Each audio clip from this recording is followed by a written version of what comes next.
Welcome back everyone to another Mobile by the Way. If you've been keeping up with the series so far, you're going to notice a ton of things that I've done differently in this episode. If you have any feedback on anything that you see, make sure to leave a comment below. This is by far the biggest update in terms of progress and loot that I've ever had in this series, and I really hope you enjoy.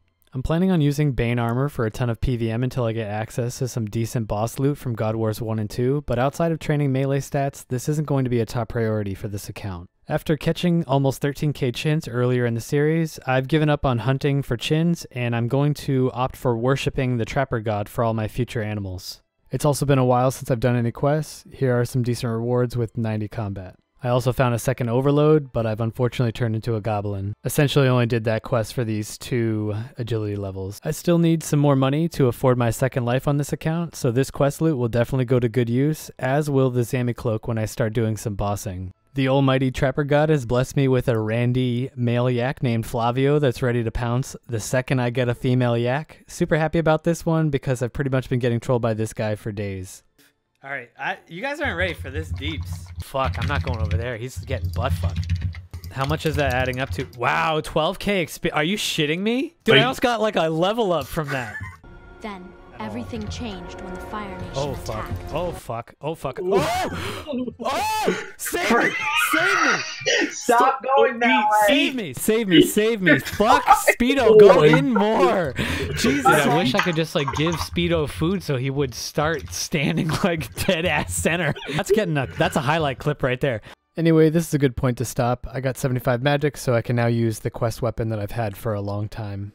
Even though almost all of this is because of token farming, I got 100 combat with a prayer level in Nemi Forest. I also finally made my way through the Kingdom Quest series, so now I can start making progress on the Prifddinas construction requirement. That also means that it's time to roll the quest dice again for some new loot. I ended up getting 2 mil and 2 pieces of rune gilded armor. I also put this off as long as I could, but now it's time to buy that second life. I almost died during the Summer's End quest, and I'm still doing it right now, so I'm going to drop the 10 mil on this so I have a safety net just in case something ends up happening when I'm finishing this quest off. I'm pretty sure something else is going to take the place of this in the future, but this quest was absolutely a pain to do on a phone, and I'm very glad to finally have this one done. I also went back to token farming just to prove that I could tank something if I wanted to, and I didn't have to be as scared as I was before. I still don't have that D-hatchet drop that I want for woodcutting, but I got a Reaper task for these guys, and I'm going to try my luck at it again. I gotta be honest, I have a little bit of PTSD here after what happened to me before, but I'm going to play it smart if anything goes south, and I'm definitely going to use a teleport option. Well, that didn't take long for me to fuck this up. I'm gonna try to kill this guy. I did bring arrows in case something like this happened. Nope, that's gonna be a no. We're gonna leave. Definitely not worth the stupid risk. Speaking of stupid things, I decided to try my hand at soloing ED1. It's not impossible, but it's definitely not worth doing on a phone because you can't view the entire map to look for bosses. I also changed out how I was doing my abilities. My primary bar is going to be dedicated towards using basics, and my secondary is going to be thresholds and defensives. Super pumped right now. I finally got some loot from Barrows, and it's actually something that I can use to train with on this account. I ended up looting a 2-handed crossbow, and I'm going to look into using this as a training option when I finally get to 70 range. I also had a moment of insanity thinking that I would actually bother to train divination between 65 and 75 using the throne room, but the rates here suck, so I'm going to completely skip this and stick to doing dailies, unfortunately. I was a little bit iffy about doing this because I didn't think that I was ready, but I got invited to a krill trip, and I'm glad that I did because this guy shits loot. Yo, that's what's up! Nice! What'd you get? War Priest. What the fuck? What the fuck? Yo! Yo! Where is it? I got the book, the Razzle. Yo, that's what's up! No, wait, where the fuck is it? Pseudo got the drop, but it rolled to you. That's Monka ass rips. Yo, that's what's up! Are you serious? Too bad this is a shitty weapon, but yeah. Congrats, man. Yo, the content king! Yo, nice. After that, I unfortunately failed another hatchet roll, but I got a Zerker ring. After my luck at Krill, I wasn't really expecting to get anything here, but I did manage to get around 50 kill count at Hellware. Even though I didn't get any loot, I went back to the player-owned farms, and the Trapper God has blessed me with another good pet. We now have the Crystal Chinchampa. I'm also slowly working away at my melee stats because I think that I'm going to be doing some bossing in the future with the Elder Rune gear when my smithing level is higher, so I'm just doing a mix between the Dagonoths and the Abyss for some easy levels. This is actually something that I've never done before on any account. I usually get these from doing Prif Elves, but I'm going to be making some porters right now to be able to AFK a little bit more when I'm mining gems. Unlocking the Trapper God was literally the best decision that I've ever made on this account. I ended up getting a second Chinchompa, and it's actually the opposite of the gender of my previous Chinchompa, so now I can start off an entire Chinchompa farm. While I'm here, I'm going to quickly finish off these porters and then head over to the gem rocks to test them out. I tested this a couple of times. If I use the Premier Artifact and a full inventory of these porters, I can get anywhere between 85 to 90k crafting experience worth of gems in 1 hour. This definitely isn't that bad, especially since I need 80 anyways to be able to unlock Invention, which I'm trying to do by this or the next episode.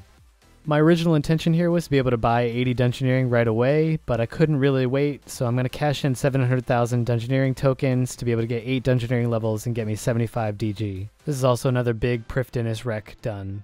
I've been debating on using these silver bolts for a while now, but I decided to just go for it. I'm going to try to whittle away at my fletching level whenever I don't have something else going on. Agility is one of the Prif recs that I'm finding to be the worst. Thank God for the incense stick update, to say the least. These sticks are allowing me to get near maximum rates at the Apital Agility course. I've just got to hold out until 65 and then things should get much better.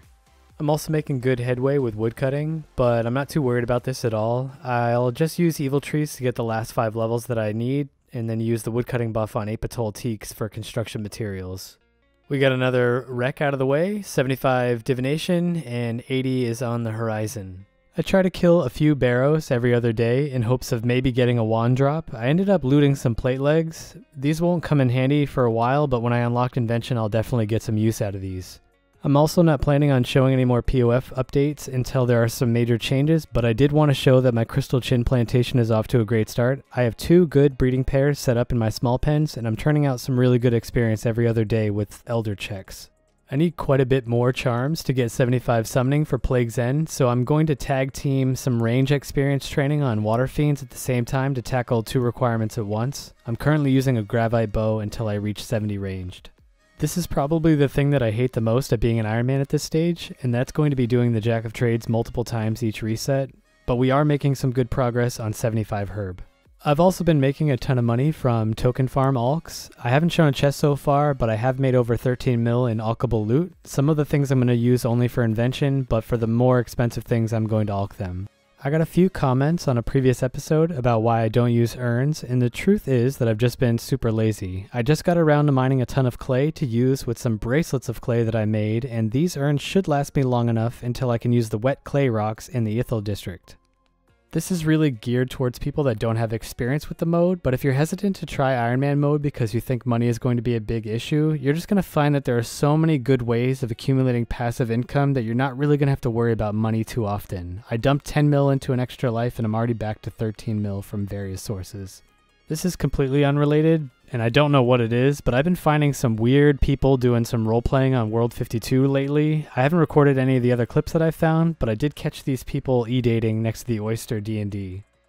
This is a gigantic Poggers moment in the series right here. 71 Herbalore from a Jack of Trades into a 2K total level broadcast. I feel like these levels have just flown by, and that's probably because a lot of the total levels in this episode came from combat. I know it's going to slow down in the episodes to come, but I have some plans for what I'm going to do during those times that I'll detail in a future episode. I'm also going to be putting out a poll in the future for an easy to farm boss that people would like me to try and get a title for. I'm currently torn between either Krill or Barrows as good options.